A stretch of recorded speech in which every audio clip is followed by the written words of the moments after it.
દ્વારકા ગામને જોડતા મુખ્ય માર્ગો પર પાણી ફરી વળ્યા છે।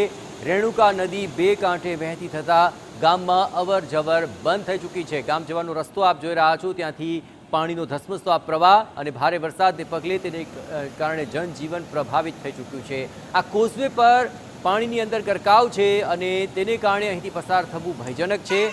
આ કોઝવે ઉપરથી પાણી વહી રહ્યા છે અને તેને કારણે સામે કાંઠે ગામમાંથી આ તરફ આવવામાં ભારે મુશ્કેલીનો સામનો લોકોને કરવો પડી રહ્યો છે।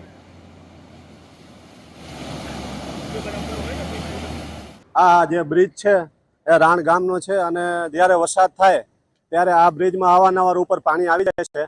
10-12 ઇંચ આ વખતે વરસાદ થયેલો છે અને આ બ્રિજ ઉપર 4 થી 5-7 ગામડા ઉપર આવેલા છે અને બધાનું લોકોનું અવર જવર અહીંયા છે। વરસાદ થાય એટલે આ બ્રિજ બ્લોક થઈ જાય। વરસાદને કારણે પાણી ઉપર ઓવરફ્લો થાય એટલે 7 થી 8 ગામડાની અવર જવર બંધ થઈ જાય। એ સિવાય આસપાસના ગામડાના જે ખેડૂતો છે એની પણ અવર જવર બંધ થઈ જાય એટલે 2 થી 3 દિવસ સુધી આ બ્રિજ ઉપર અવર જવર થતી નથી।